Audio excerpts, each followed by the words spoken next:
has always been so. Life abides no reason, for none are born by their own consent.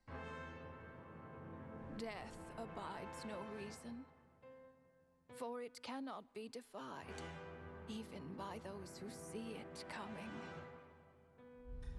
Time abides no reason, for it deprives us all equally, yet brooks not a second to be reclaimed. Space abides no reason.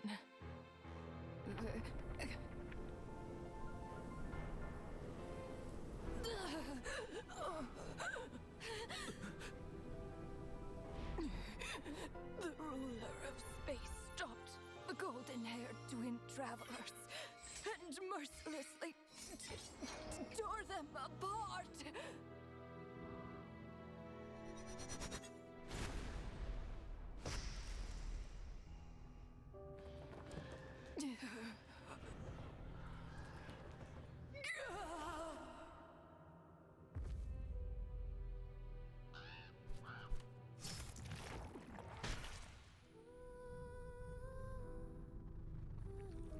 The beer...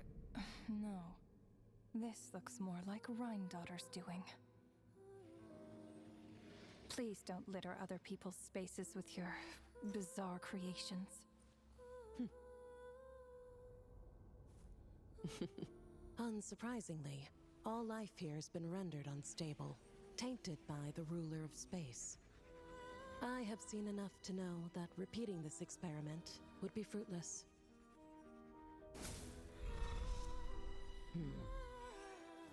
You seem to wield my power as if it were nothing but a plaything for your amusement. Although merging with you has stripped me of agency, I shall still continue to voice my disapproval.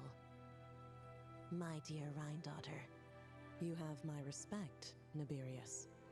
Your nagging is one of the only things that can get under my skin.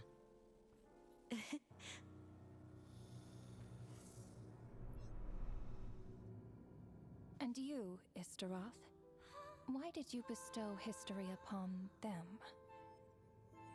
I had to find some way to pass the time, did I not? After all, it's clear that Asmodee is not here. Well, perhaps you could share your input a little earlier next time.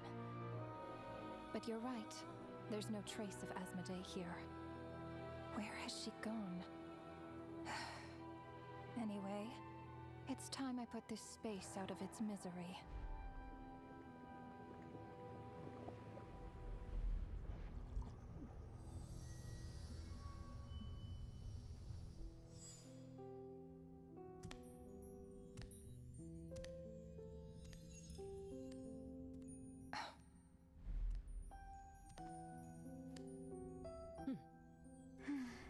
These meetings are just a formality.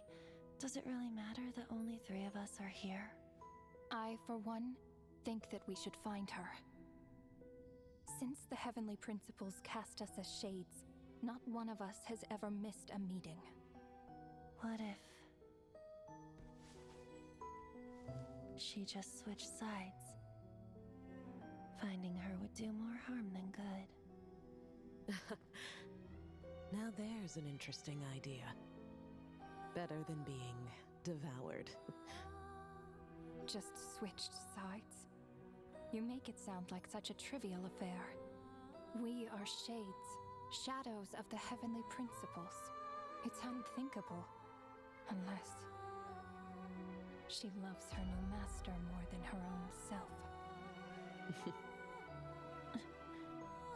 Renova, do you know that you're being watched? By whom? Whose gaze could pierce this far?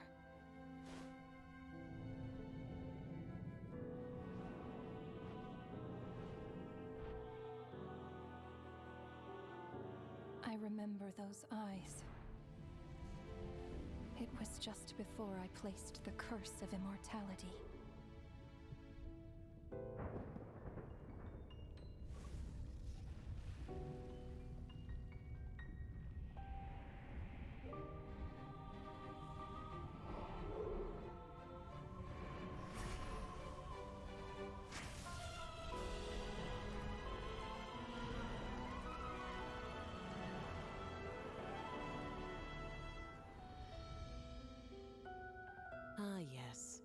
He's an old acquaintance of mine. I'm sure that working for the Tsaritsa has helped him let go of his past obsessions. The Cryo Archon. With her paltry powers, she dares set her gaze on the heavenly principles. The heavenly principles have yet to awaken. If I were her, I wouldn't pass on that opportunity either. My dear Rhine daughter, you know I cannot allow you to think that way.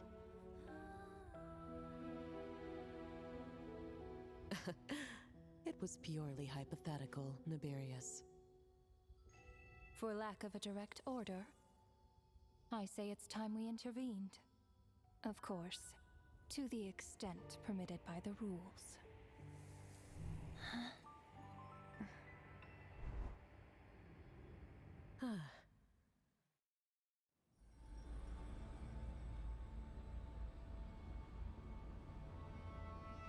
The gaze of the gods has always been considered a blessing. Hence the origin and meaning of visions. People have always yearned for the gaze of the gods. And yet, it is said that when mortals look directly upon the gods, they invite their wrath and retribution. And what of it? Lives will be lost, a nation brought to ruins. So be it. It is nothing I have not endured before. I already know the price of gazing upon the gods. So tell me, what is the price of killing a god? The god stays silent, as if the thought had never once crossed his mind.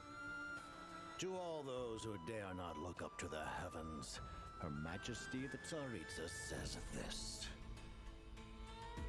Behold,